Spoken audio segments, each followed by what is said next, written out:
اب آپ کہیں گے کہ اس لڑکی کو بھی آپ نے عالم ہوش میں کبھی نہیں دیکھا جو آپ کے گرد چراغوں کو گھما کر جادو کر رہی تھی؟ نہیں، میں یہ نہیں کہوں گا۔ اس لڑکی کو میں نے دیکھا ہے۔ بتائیں گے نہیں کہ وہ کون ہے؟ آپ یقین کریں، میں نہیں جانتا، مگر کبھی کبھی ایسا ہوتا ہے۔ کیا آپ اس وقت بالکل بے ہوشی کے عالم میں ہوتے ہیں؟ نہیں، میں بے ہوش نہیں ہوتا، بس ایک نیم غشی کی سی کیفیت ہوتی ہے۔ آپ اس سے محبت کرتے ہیں؟ میلینا نے براہ راست سوال کیا۔ نہیں، بالکل نہیں۔ اس کا نام کیا ہے؟ آلاشی، سالار نے جواب دیا۔ یہیں اس حویلی میں رہتی ہے؟ نہیں، تو کہاں رہتی ہے؟ میں نہیں جانتا۔ گڈ، جو باتیں آپ نہیں بتانا چاہتے ان کے بارے میں آرام سے کہہ دیتے ہیں کہ آپ نہیں جانتے۔ میں جھوٹ نہیں بولتا، کم از کم دوستوں اور محسنوں سے، سالار نے متانت سے کہا۔ اچھا، اب آپ ایک بات تو بتا دیجئے۔ جی، آپ کسی سے محبت کرتے ہیں؟ اس نے پھر نگاہیں اٹھا کر میلینا کو دیکھا اور بولا، نہیں، اور اگر کوئی آپ سے محبت کرے تو؟ میں آپ سے معذرت کرنے آیا تھا، اس وقت میں نیم غشی کی کیفیت میں تھا۔ آپ مجھے معاف کر دیجیے گا، اور اب مجھے اجازت دیجیے، میں جانا چاہتا ہوں۔ میرا ضمیر نہیں مان رہا تھا، مجھے نیند نہیں آ رہی تھی۔ اگر آپ نے مجھے معاف کر دیا ہے تو مجھے واپسی کی اجازت دیجیے، میں سونا چاہتا ہوں۔ آپ مطمئن رہیں سالار، آپ کو مجھ سے معافی مانگنے کی ضرورت نہیں، بلکہ مجھے خوشی ہے کہ میں آپ کے کسی کام آئی۔ آپ کو بتاؤں، میں ایک بے باک لڑکی ہوں۔ یہ بات کہنے میں کوئی آر محسوس نہیں کرتی کہ میں آپ سے محبت کرنے لگی ہوں، میں آپ کو چاہنے لگی ہوں۔ میں جھوٹ نہیں بول رہی، اور شاید آنے والے وقت میں آپ کو اس بات کا یقین آ جائے کہ میں جھوٹی لڑکی نہیں ہوں۔ میں نے زندگی میں کسی لڑکے کی طرف آنکھ اٹھا کر بھی نہیں دیکھا، لیکن میں نے پہلی بار جب آپ کو دیکھا تو میرے دل میں ایک ہلچل سی پیدا ہوگی۔ میں نے اس ہلچل کا جائزہ لیا تو مجھے اندازہ ہوا کہ میں آپ کو چاہنے لگی ہوں سالار۔ لیکن آپ اس بات کا اطمینان رکھیں کہ آپ سے اپنی محبت کا کوئی صلہ نہیں مانگوں گی۔ ہاں، اگر آپ کے دل میں کبھی میرے لیے کوئی جذبہ امڑ آئے تو براہ کرم مجھ سے گریز نہ کیجیے گا۔ سالار کا چہرہ سُت گیا، وہ کسی قدر خشک انداز سے دیکھنے لگا، پھر بولا، میری اس مشکل کا معاوضہ نہ مانگے مجھ سے۔ میں ایک مشکل کا شکار ہو گیا تھا، اور آپ بالکل اتفاقیہ طور پر وہاں جا پہنچی تھی، لیکن اس کا یہ مطلب نہیں ہے مس میلینا کہ آپ اظہار محبت کر دیں اور مجبور کریں کہ میں آپ کی محبت کا جواب محبت سے دوں۔ مجھے اجازت دیجیے۔ یہ کہہ کر وہ واپس پلٹا اور تیزی سے دروازے سے باہر نکل گیا۔ میلینا بستر سے اٹھ کھڑی ہوئی تھی، اس کی نیند بھاگ گئی تھی۔ وہ سالار کے الفاظ پر غور کر رہی تھی، اور نہ جانے کیوں سے ایک دم سے ایک دکھ کا سا احساس ہو رہا تھا۔ یہ کیا کہہ دیا اس نے صاف الفاظ میں میری محبت کو ٹھکرا دیا؟ کیا یہ مناسب ہوا؟ اس نے اپنے اندر جھانک کر دیکھا تھا، اسے احساس ہوا کہ سالار کے رویے سے اسے دلی دکھ پہنچا ہے۔ وہ آہستہ آہستہ چلتی ہوئی دروازے کے پاس آ گئی، اور پھر وہ جیسے ہی دروازے سے باہر نکلی ایک دم ٹھٹک گئی۔ اس سے کچھ فاصلے پر شروق کھڑی ہوئی تھی۔ شروق کو دیکھ کر اسے خوف کا احساس ہوا۔ اس کا اس طرح نظر آ جانا بالکل غیر متوقع تھا۔ کیا شروق کو سب کچھ معلوم ہو گیا ہے؟ اس لمحے شروق مسکراتی ہوئی اس کی طرف بڑھی۔ ویری گڈ، شاباش میری بچی، تم نے تو کمال کر دیا۔ وہ خود چل کر تمہارے پاس آ گیا، یہ معمولی کامیابی نہیں ہے۔ کیا اس نے تمہاری محبت قبول کر لی؟ کیا وہ تمہاری قربت چاہتا ہے؟ میلینا کو احساس ہوا کہ شروق گزری ہوئی کہانی سے ناواقف ہے۔ اس نے کہا، نہیں، ایسی کوئی بات نہیں ہے۔ پھر وہ یہاں کیوں آیا تھا؟ میں نے اس سے اپنی محبت کا اظہار کیا تو وہ عجیب سا ہو گیا۔ اس نے مجھے کوئی جواب نہیں دیا۔ اب وہ یہ کہنے آیا تھا کہ وہ ایک غلام ہے، ایک بے حقیقت انسان، وہ میری محبت قبول نہیں کر سکتا۔ اوہ، تو یہ کہتا ہے؟ شروق پرخیال لہجے میں بولی۔ اسے معلوم نہیں کہ وہ کون ہے۔ آپ اندر آ جائیے، میلینا نے کہا۔ نہیں، میں چلتی ہوں۔ ایک بات بتائیں گی؟ میلینا نے ایک دم سوال کر ڈالا۔ ہاں، پوچھو۔ کیا وہ واقعی آپ کا بیٹا ہے؟ میلینا کے سوال پر شروق چونک پڑی۔ اس کے چہرے پر خشک سا تاثر نمودار ہو گیا۔ پھر اس نے کہا، بعض مرد بھی عورتوں جیسی خصوصیات کے حامل ہوتے ہیں۔ جان کرسٹوفر کو اس طرح یہ بات عام نہیں کرنی چاہیے تھی۔ بہرحال، میں تم سے بہت خوش ہوں میلینا، تم نے میری ہدایت پر عمل کیا ہے۔ اطمینان رکھنا، تمہیں کبھی کسی طرح کی کوئی تکلیف نہیں ہونے پائے گی. بعض باتیں ہیں تمہاری سمجھ میں نہیں آئیں گی, ان کے لیے پریشان نہ ہونا. موقع آنے پر میں تمہیں سب کچھ بتا دوں گی. میں چلتی ہوں, آرام کرو. شہروق جواب کا انتظار کیے بغیر واپس پلٹ گئی اور ملینا گہری گہری سانسیں لینے لگی. وہ دل ہی دل میں خدا کا شکر ادا کر رہی تھی کہ شہروق کو پوری تفصیل معلوم نہیں تھی. یہاں اس کی جادوگری نے اس کا ساتھ نہیں دیا تھا. اگر اس کو تفصیل معلوم ہو جاتی اور کسی طرح یہ بات سالار کے علم آ جاتی تو وہ بددل ہو جاتا اور سوچتا کہ یقیناً میں نے یہ تفصیل کسی کو بتا دی ہے. میلینا نے غور کیا تو اسے سالار کی مسکراہٹ یاد آ گئی. کتنی حسین مسکراہٹ کمبخت کی, اور آنکھیں تو غضب ہی ڈھاتی ہیں. اگر وہ کسی کو محبت بھری نگاہوں سے دیکھے تو دوسرا تو سچ مچ مر ہی میٹے اس پر. میلینا کو ایک دم احساس ہوا کہ یہ سب کچھ تو بہت پر لطف ہے. حالانکہ جب سے اس کے باپ نے شہروق سے شادی کی تھی دنیا اسے بہت بری لگی تھی, کسی پر اعتبار ہی نہیں رہا تھا. لیکن اب اچانک اسے دنیا کی دلکشی کا احساس ہونے لگا. دوسرے دن صبح کے ناشتے پر سمیتا سے ملاقات ہوئی. سمیتا اسے بہت محبت سے پیش آ رہی تھی, لیکن اس وقت میلینا نے بہت ہی گہری نگاہوں سے ناریہ کا جائزہ لیا. ناریہ نے ابھی تک ان کی جانب دوستی کا ہاتھ نہیں بڑھایا تھا. اس وقت بھی وہ اپنے آپ کو لیے دیے بیٹھی ناشتے میں مصروف تھی اور میلینا غور سے اس کے ہاتھ دیکھ رہی تھی. جو خوبصورت ہاتھ اس نے آرتی اتارنے والی لڑکی کے دیکھے تھے یہ وہ ہاتھ نہیں تھے. اور پھر سب سے بڑی بات یہ کہ اس کے ہاتھوں میں 5 ہی انگلیاں دکھتی تھیں, اور یہ اس کی سب سے بڑی شناخت تھی. سمیتا اور وہ پاس پاس بیٹھی تھی. اس نے سمیتا سے کہا, دن میں اگر تمہیں کوئی خاص مصروفیت نہ ہو تو ہم پوری حویلی کا جائزہ لیں گے اور دیکھیں گے کہ یہاں کیا کچھ ہے. ٹھیک ہے, بہت بڑی حویلی ہے, میں نے سچ مچ اتنی بڑی عمارت کبھی نہیں دیکھی. وہ لوگ باتیں کرتی رہیں اور پھر ناشتے کے بعد باہر نکل آئیں. ہر جگہ کو دیکھا گیا. تقریباً تمام ہی لوگوں سے ملاقات ہوئی. خاص طور سے میلینا اور سمیتا نے یہاں موجود لڑکیوں کے بارے میں معلومات حاصل کی, لیکن علاشی کا کہیں کوئی پتہ نہیں چل سکا تھا. اس طرح کی خوبصورت لڑکی یہاں کوئی نہیں تھی. میلینا کو مایوسی ہوئی تھی, لیکن اس نے سمیتا کو ذرا بھی احساس نہیں ہونے دیا تھا کہ اسے ایسی کسی لڑکی کی تلاش ہے. قمر دلاور ماضی میں کیا کر رہا تھا اس کی کوئی تفصیل سامنے نہیں آ سکتی تھی, لیکن یہ سچ ہے کہ وہ بھی ایک بے جگر انسان تھا. جیسیکا کی قربت نے اس کے مزاج میں بڑی تبدیلی پیدا کر دی تھی, اور ناریہ بھی اسی مزاج کی لڑکی تھی, لیکن ذرا ریزرو رہتی تھی. جبکہ قمر دلاور نے اس سے کہا تھا, سوری ناریہ, تم کچھ بد دل سی نظر آ رہی ہو. نہیں ڈیڈی, اگر آپ یہ کہنا چاہتے ہیں کہ یہاں میں ان لوگوں سے گلی ملی نہیں ہوں تو یہ کوئی ایسی بات نہیں ہے. ایسا ہو جائے گا, مگر تھوڑا سا مجھے وقت دیجیے. اصل میں میرا اپنا ایک سلیکشن ہے. اگر یہاں کے لوگ مجھے اچھے لگے تو میں ضرور ان سے رابطہ کروں گی. وہ بھی گفتگو کر رہے تھے کہ اچانک دروازے پر دستک ہوئی, اور اجازت ملنے پر جو شخصیت اندر داخل ہوئی اسے دیکھ کر وہ چونک پڑے. شہروق کو دیکھ کر قمر دلاور اور جیسیکا کھڑے ہو گئے. ہیلو میڈم شہروق, آپ تصور نہیں کر سکتی کہ آپ کے اس طرح آ جانے سے ہمیں کتنی خوشی ہوئی ہے. شہروق نے پلٹ کر دروازہ بند کر دیا اور پھر مسکراتی ہوئی آگے بڑھی. اس نے ان تینوں سے ہاتھ ملایا اور بولی, ہر انسان اپنے بارے میں دوسرے کا تاثر سننے کا شوقین ہوتا ہے. کیا چند الفاظ میں آپ مجھے یہ بتانا پسند کریں گے کہ میں آپ کے گڈ بک میں ہوں یا؟ اس نے جملہ ادھورا چھوڑ دیا.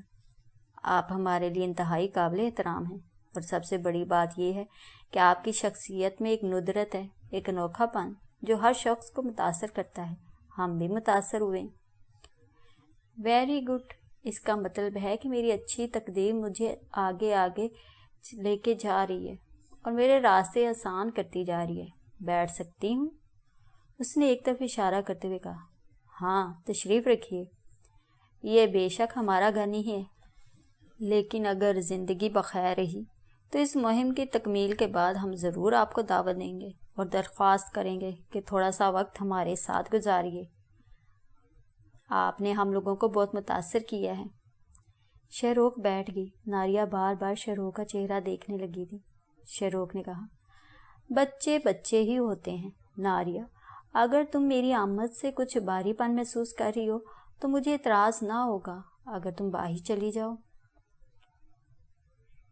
اور اگر آپ کو اعتراض نہ ہو میڈم تو میں آپ کے ساتھ ہی بیٹھنا چاہتی ہوں، کیونکہ آپ میری بھی پسندیدہ شخصیت۔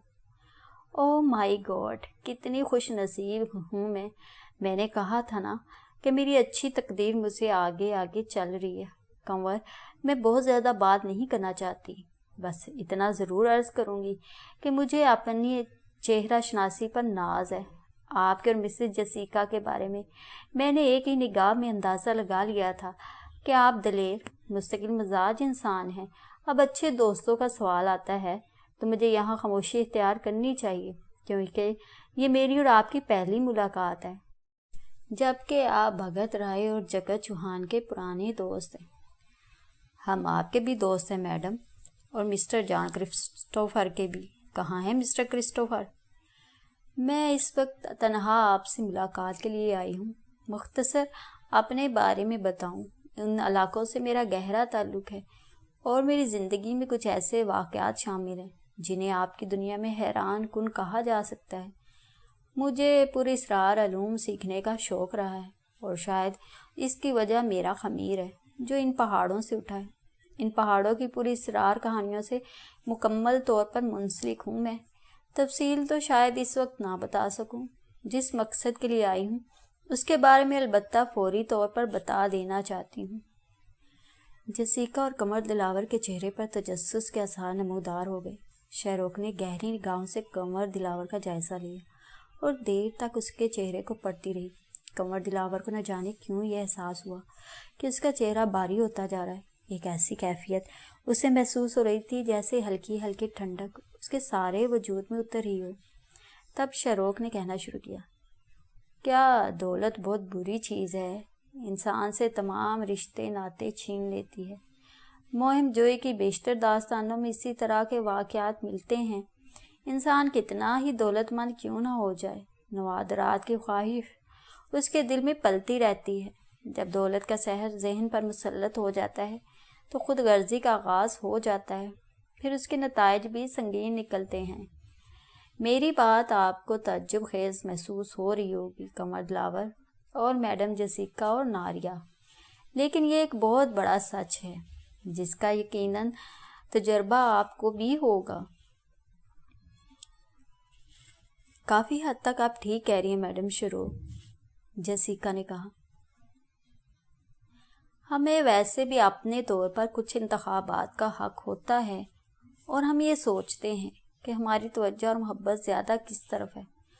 اگر میں آپ دونوں سے بلکہ تینوں سے یہ کہوں کہ جیسے ہی میں نے آپ کو دیکھا مجھے یوں لگا جیسے کوئی بہت ہی قریبی شخصیت ہے جس سے میری صدیوں کی شناسائی ہو۔ آپ نے میرے الفاظ پر غور کیا، میں نے چند دنوں، مہینوں یا سالوں کی بات نہیں کی، صدیوں کی بات کی ہے۔ یہ صدیاں انسان کے اندر پلتی ہیں۔ اب میں اس نقطے پر آ رہی ہوں جو میرے ذہن میں ہے۔ بھگت رائے بہت اچھے انسان ہیں، مہابیر جگت چوہان کے ساتھ ہم کافی وقت گزار چکے ہیں، بہت ہی اعلیٰ ترین شخصیت کے مالک ہیں، لیکن میں جو چاہتی ہوں اس کی وجہ کچھ اور ہے۔ آپ مجھ سے سوال کیجئے کہ میں کیا چاہتی ہوں۔ قمر دلاور پرتجسس نگاہوں سے شہروخ کا جائزہ لے رہا تھا۔ اس نے کہا، آپ بتائیے میڈم، آپ کیا چاہتی ہیں؟ میں چاہتی ہوں اس مہم میں آپ میرے گروپ کے فرد ہوں، شہروخ نے سرد لہجے میں کہا، اور قمر دلاور چونک کر اسے دیکھنے لگا۔ وہ شہروخ کے الفاظ سمجھنے کی کوشش کر رہا تھا۔ آخر گروپ بندی سے اس کی کیا مراد ہے؟ جیسیکا اور ناریا بھی اس پر اصرار عورت شہروخ کو غور سے دیکھ رہی تھی۔ ادھر شہروخ جیسے قمر دلاور کا چہرہ پڑھ رہی تھی۔ اس نے آنکھیں بند کر کے گردن ہلاتے ہوئے کہا، آپ ٹھیک سوچ رہے ہیں قمر، بے شک ہم سب کے دلوں میں ایک دوسرے کے لیے خلوص ہے، لیکن یہ خلوص کب اور کہاں ختم ہو جائے اس بارے میں کچھ نہیں کہا جا سکتا۔ ہم کسی کو کوئی نقصان نہیں پہنچائیں گے، لیکن گروپ کی شکل میں یہ خیال ضرور رکھیں گے کہ ہم میں سے کسی کے دل میں کوئی فتور تو نہیں پیدا ہو گیا۔ بس اس بات پر نگاہ رکھ کر ایک دوسرے کے مفادات کا خیال رکھا جائے گا۔ میں ذرا سی وضاحت کر دوں، وہ یہ ہے کہ اگر آپ کے خلاف کوئی بات کسی کے دل میں ہو اور مجھے پتہ چل جائے تو میرا فرض ہوگا کہ میں آپ کو اس سے آگاہ کر دوں، اور یہی آپ میرے لیے کریں گے۔